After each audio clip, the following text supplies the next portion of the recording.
Hello, you lovely listeners. I'm Amy. Welcome to the Really Good Conversations podcast, where we will delve into the minds of the business people we have met in the process of launching our first card game. We will be uncovering their secrets to success, their biggest mistakes, and sharing the key lessons they have picked up en route. So, if you're looking for an engaging chinwag mixed with business insights and a good pinch of fun, you're in the right place. Let's have a really good conversation. Welcome to today's episode of the Really Good Conversations podcast. I have a fabulous lady joining me today, Sara-Louise from Wired Differently. Sara is a social impact entrepreneur and neurodiversity specialist, therapist, and coach. Welcome to the podcast, Sara. Hello, thank you so much for asking me. It's a delight to have you here. And we obviously originally connected a few months ago on the world of social media when you reached out after spotting the cards, and we had a fantastic conversation about your world, our world, and obviously thought it was brilliant for you to come and share some of what you do with our guests today. Mm-hmm. So tell us a little bit about your organisation, Wired Differently, and what it is that you guys do. Okay, well, I started off many years ago as a low-cost therapist and coach. So for about 10 years, I was charging anything from a coffee to about £35. And then I built up my practice and decided that that was what I wanted to do for the rest of my life. But I didn't, in inverted commas, just want to be a therapist and coach. I wanted to be an entrepreneur. And I had loads of ideas for projects that actually came from sessions with my clients, where I identified gaps of things that didn't exist and that my clients really needed. So I set about creating them. And we're now a team of 24, unbelievably, 3 years in. Wonderful. And what are the biggest passions you have from the work that you do? Oh my goodness. I think finding solutions to social problems. Up until 3 years ago, I did not know that social entrepreneurship was a thing. I did always have a bit of the dragon's den in me, but I've never been money motivated enough. And in my employed jobs, I was always told, we think you're great, but you just don't seem hungry enough, which I think they meant for the bottom line. And that's not true. I think the bottom line keeps you safe and resilient, and money is important and it's interesting. But no, it's not my main motivator. And I think that my team are the same. As responsible as we are with money, and as much as we want to protect everyone's jobs, that's just not the main thing. Yeah. And you mentioned when we spoke previously that you're particularly quite interested in the entrepreneurial space and how entrepreneurs perhaps think a little bit differently. What observations have you seen in that world of entrepreneurs? Well, interestingly, about 33%, depending on who you ask, of entrepreneurs have ADHD. And that's the same statistic as prisoners have ADHD. Oh, wow. Yeah, right. It's an eerily close statistic, which does say a lot about your upbringing and who you've been fortunate or not to meet in life and what path you've gone on. But yes, I love the fact that entrepreneurs run things their way. I don't mean in an arrogant way, and I don't mean in I don't want that, back of my mind feeling of, God, if I ever had to go and get a job again, I would be unemployable because I'd be so into my own thing. Like, I don't want to be that person that's self-employed because they can't be employed. But there is a reality of that in our community. I did find employment super hard. But what I love about entrepreneurship is, it reinterprets what work is and what creating enterprise is, as opposed to just doing the 9 to 5 in a sort of open plan office where you're kind of under surveillance. That's where open plan offices came from. There's more respect for working from home.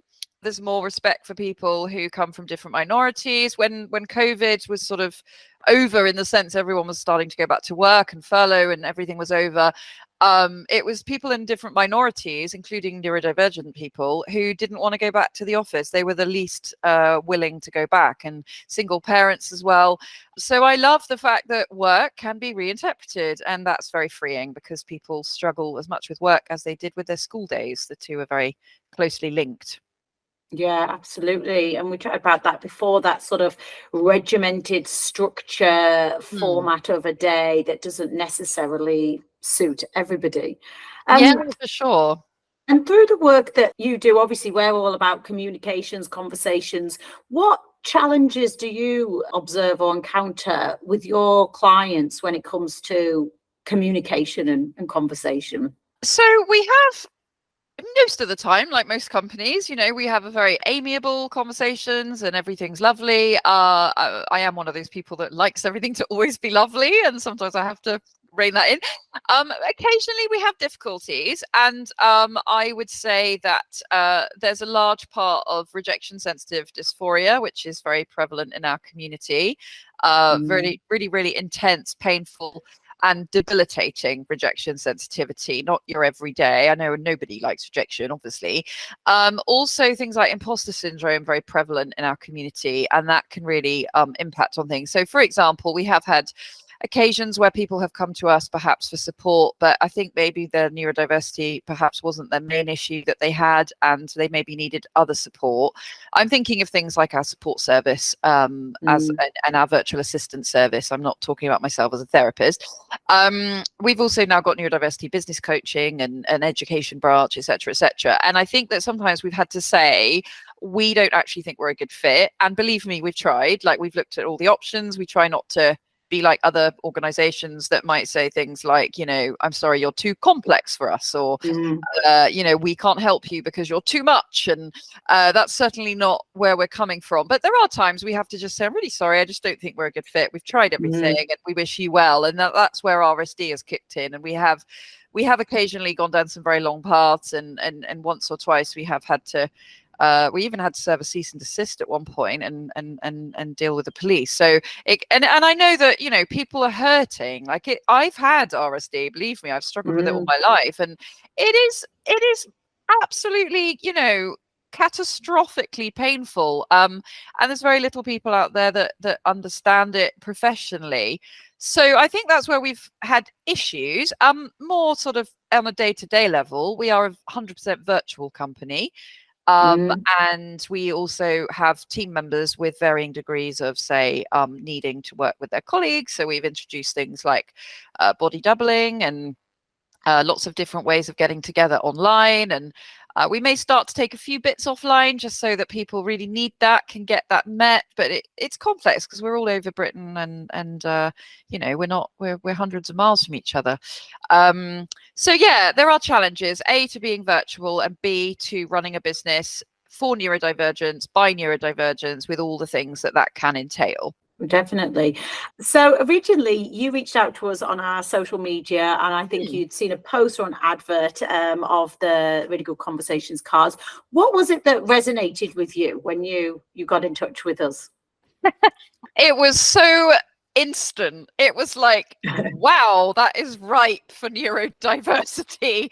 I love collaborating with people with different skill sets, complementary skill sets. I don't do a lot in the neurodiversity world because I've always been the kind of person that it's like, well, I bring what I bring, but I want to explore anthropology and healthcare and, in your case, games or leisure or communication, and so I saw that and I just thought, wow, conversation. I mean, if that's not a topic that comes up in every coaching session, every therapy session, if it's not important to everything we do in terms of how we language our marketing and the language of neurodiversity. So I just thought, I wonder whether they do a neurodiversity version, because we are always being told as neurodivergent people that we need social skills, and that's a bit of a sensitive topic. And tell us then a little bit more about that sensitive topic, social skills, and what that obviously means for yourself and sure. the world of neurodiversity. Yeah, sure. So have you ever seen something like Dating on the Spectrum? It's like a Netflix program about, young people who are, say, neurodivergent, and they're going dating. There's an Australian one, there's an American one. Those are really good programs. The Australian one followed the model of we're going to teach you to be neurotypical, but not just neurotypical, like something from the 50s.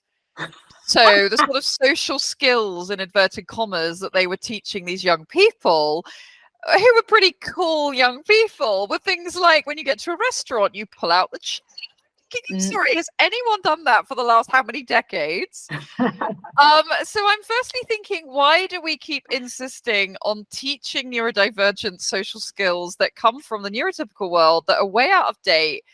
We get called things like archaic and old school and old souls. Well, if you're teaching us to do stuff that no neurotypical has done since the 50s, obviously we're going to look pretty old-fashioned. The American version was better because the dating coach on that version was much more kind of neurodiversity friendly, and they did things like parallel play dates where they would go on a date and do stuff parallel but not facing each other. So instead of making them go to a restaurant and sit opposite each other, making painful eye contact, because we really struggle with that, they would go bowling, or they would go, do archery or something where you're quite literally parallel. And I just thought, wow, that's way more ND friendly. So yeah, the social skills thing bugs me because I've had a really unusual career. So I came out of hospitality for 23 years to finally train as a therapist for 5 years. And then I was in employability for people who'd had complex lives. They'd maybe been in prison. They'd maybe had a Class A drug addiction. They'd maybe never been out of the benefit system, which is actually really, really rare. They'd fallen out of work 10 years ago. I mean, people with lots of complexity. And time and again, it was, you've just got to teach them that they've got to have these social skills. But I've always questioned, what do we mean by that? And how dare someone say this is a social skill? By whose standards? Yes. So I talk about designing social skills. What would you like your social skills to look like? What environments do you want to be in? If you're in environments where you've got to keep remembering social skills and you're kicking off and your, sensory sensitivities are making your life a nightmare and you don't have any tools for that, you're like a fish out of water, and that's not the place where your social skills tend to shine anyway. Yeah, absolutely. And like you said, that it's sort of thinking in the world that everyone is supposed to think and do and act a certain way, rather than this actual acceptance that everybody is different. Everyone communicates differently and acts differently, behaves differently, and actually that should be more celebrated and supported, really. That's so true. And so with Wired Differently, the ethos we have is, yes, 3/4 of our team are neurodivergent, because I think you see the word wired differently. And if you want to work with us or for us, then obviously you're going to have something that struck a chord when you saw Wired Differently. But essentially, we want to teach people to think differently for everybody's benefit. It's not us and then. It's not we're the cool kids in the ND camp. Well, that would be nice, actually, because you spend all your life thinking you're not that cool because you're geeky and weird. But it's not actually about that. It's about we're going to apply our neurodivergent thinking to make solutions that work for everyone, because I don't believe for a second that neurotypical people like being dictated to as to this is normal and this is weird and this is where you're included and this is where we're going to allow you to belong. Nobody enjoys that culture. Yeah. And what do you think is a misconception when it comes to, I guess, particularly the topic of conversation and communication? I think we touched on this when we last chatted, and you said that often people think, oh, they're shy. People are shy. Right. That's why they can't.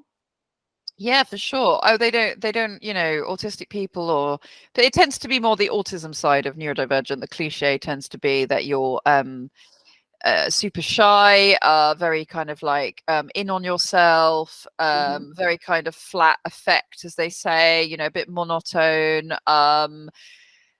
a bit sort of nerdy, geeky, all of those things. And then on the ADHD side, the cliche is, oh, you must be super outgoing. And, I bet she's a laugh. And actually, we're all somewhere in between the two. That it might change on the person you're with, the context, the day, which I think also is why it's hard to understand neurodiversity if you're not ND, because we're sort of saying we're like this, but we're all different, and it must be hard to quantify. Well, then why is an ND person any different to everyone? We're all different anyway. I can see why it's hard to understand. But yeah, I think in therapy, the things that can tend to come up are, I'm great at creating a first impression, but I can't keep a conversation going. Or I zone out because if I'm not interested, I'm not very good at faking it. What else comes up? Oh yeah, open questions are very challenging. So how when you go on social skills training or business training or any kind of training, you'll be asked to learn how to ask open questions. They tend to be favored as a sort of more skillful way of communicating, but actually ND people love a closed question a lot of the time. As well, especially if someone's unfamiliar. So when I start therapy with someone, I'll say, right, this is the first session. It could go two ways, I think. Either you've waited to see a therapist or that type of person for a long time and you just want to get a load of stuff off your chest and I'm going to shut up and listen. Or you literally can't think why you're here. You've forgotten the reason. You're like a rabbit in headlights and you don't know them. And maybe you just want me to ask you lots of quick fire close questions so that you get into a role and I get the information I need and you don't have the pressure of, is this too much? Is it too little? What's the context? Because you know, when you get to work in the morning and you're in a company and you're hanging up your coat and it's like, how are you today? Like those sorts of questions really throw a lot of neurodivergent people off balance because they just don't know what you mean by how are you today. The question is so vast, it's overwhelming to a lot of people, and then they're already off on the wrong foot from the beginning of the day with a really quick question. Yeah, and then sort of analysing that, how are they responding to things, and if they're responding in the right way or not, and things. Yes. There's often a running joke with some of my circle of friends and family of, you know, not to if you ask me how my day is. Yep. You could be there for quite some time. There you go. It's exactly that. I almost recount my day from getting up, and I'll often go, well, I got up and then happened. Then so I go into all of the detail.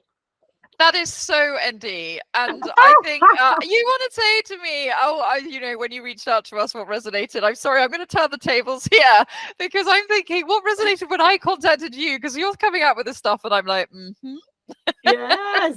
Oh, I guess. I mean, as we said last time, we love a chat, certainly. So obviously, when you got in touch and said some of your message, you know, that you're really intrigued, and equally, we have had people reach out who said these cards look really good for people with autism, with ADHD, and I think for us, we're really interested to learn more and understand more. About that space, and in our personal lives we do know people, children and adults who have had diagnoses. I think Alex and I are often we know we've got a few quirks ourselves. Certainly your interested says something, I think. Yeah, exactly. So we're like, and it's fascinating to hear and I guess be empathetic and understand better. Of course. Sure. Yep. No, of course. Oh, well, thank you so much for sharing those insights. I mean, this is such a huge topic. And when we did chat the other month, we had quite a lengthy conversation because I guess so many different areas that we were passionate about. So, you know, people listening can certainly find out so much more information from you on your website, Wired Differently. And we've only scratched the surface here, I think, on one little piece of the work that you do. But obviously, I love to ask all of our guests a couple of questions from the pack and put them on the spot, shall we say. So I've pulled out, and I thought for a bit of fun, we're going to do 3 questions from the Really Good Conversations for Kids pack. Oh, great. So question number 1, who is someone you admire and why?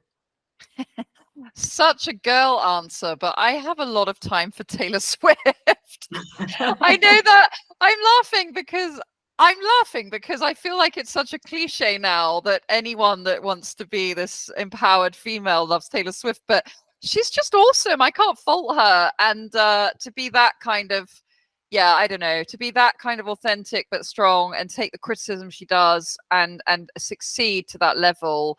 I don't know how she does it. I mean, I've talked about rejection sensitive dysphoria. I mean, the comments that people leave each other online and then to pull out that insane tour that she's doing out the bag.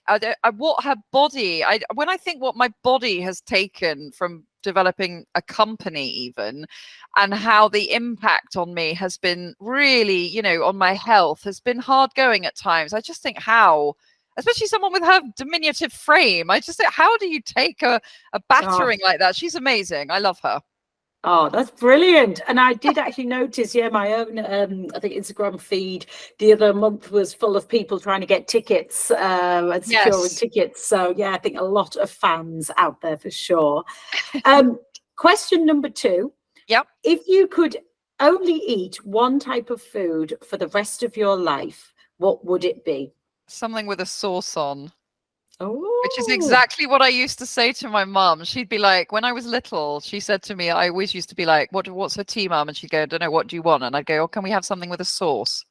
I mean, it was one of those classics. How did no one know I was autistic? Because, yeah, as long as something has a creamy kind of sauce to it, oh my goodness, yeah, I could eat anything. Oh, well, I was going to ask what type. So creamy as opposed to sort of Yeah, a spicy creamy. or... Yeah, maybe I think it's a texture thing. It's a comfort food thing. For me, comfort food is something in a sauce. Nice. And yeah, so like a sort of nice like birthday type meal for me would be like a fish in a butter sauce or a white sauce or yeah, lovely. Delicious. Planning my lunch now. And question number 3. Yep. What are some things you do that make you feel calm? Ooh. Reading. I have this thing where I'm a member of this thing called Scribed, which is a bit like Kindle Unlimited, but it's all like personal development, psychology, and business books, and it's like £10 a month. And what I do when I want to relax is I've got a million of them on my Kindle or my tablet, and I just flick through all the different books I've downloaded, and I just find it really calming. It's like I've got my own little library. They're all books that speak to me. I don't know how they did their product research when they started, but it's a very niche type of book, and I just found it really relaxing. Otherwise, I love the countryside, and I hang out with a sausage dog called Biggie Smalls, and I can't wait to get my own. So Biggie relaxes me very much. Oh, that's wonderful. Oh, well, they are all fantastic answers, and they just completely rolled off the tongue. And then the final question that I ask everybody on our podcast is, if you could ask any person, dead or alive, a question, who would it be, and what would you ask them? Yeah, I'm glad you reminded me about the question before because I didn't know about the cards, but this one you'd pre-warned me about, and I still wasn't prepared. When you asked me, I thought actually it's a no-brainer because I spend my life wondering this. So I would go to your old masters of sort of therapy, your Freud, your Jung, your Roberto Assagioli, all of those people, and I would say, how did we get to where we are now with the over-professionalization of supporting people? Because what used to be going to someone who was trusted, who was older, who was a safe space, who was the right person, who of course has got training and insurance and don't get me wrong, but how did we get to the point where unless you're with a certain body, unless you've done a certain course, I did 5 years of training and none of it was transferable with the next school, and it was all expensive and it was a real rigmarole. And then you get these wars about who is and isn't, BACP and UKCP, and it's all voluntary regulation. It's been thrown out of Parliament. I'm not particularly for regulation. I just don't know how we got to this point where no one can talk about real life without constantly, I risk assess people on a case by case basis. I see people with immense complexity, often people who've been told by the NHS. I mean, I've seen people with letters that literally say, you are too complex, we've had to discharge you. Where did we get to this? It's just so depressing. I mean, you need the right person, the right skills, you need the training, but we've got to start seeing holistically. I just think support workers are wonderful. They're so underpaid. That's where we started our support and advocacy service, because I wanted to valorize that skill set and bring it to people in the private sector, and also wanted to pay people, a really great market, way above market level amount. Yeah, how did we get here? Something that started off where you could experiment, you could observe, you could make inferences, you could test your hypotheses. Where did we get from that beautiful creative thing to trying to make it a science, and in the meantime cutting off anyone who doesn't use themes, anyone who's housebound, people from minorities, people who don't speak the language of private therapy, people don't understand how to navigate NHS? Where did CBT become God? Do you know what I mean? And I would have to go back to those old masters and say, how did we get here? Because they were onto something. And I prefer to think of it as an art than a science, if I'm honest. Yeah. Wow, that is a powerful question. And yes, you've got my mind thinking of how and answers and that. Yeah, fantastic question.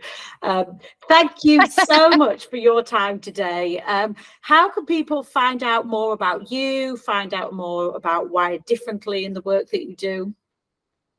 Yeah, sure. So wireddifferently.co.uk is our website. We are launching a charity on October the 1st that will be called Start Differently. For the moment, the website is being built. The Charities Commission allow us to start working from the 1st of October.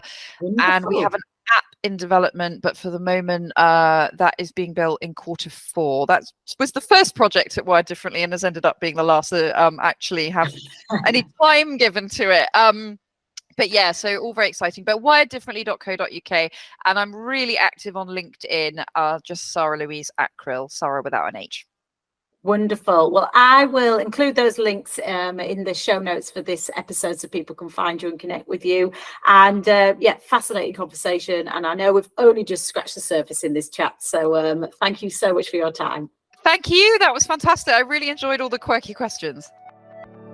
Thanks for listening. I hope you enjoyed the episode. Be sure to check out the show notes for more information on today's guests. And if really good conversations are your thing, hit subscribe and join us next time for more business journeys, insights and banter.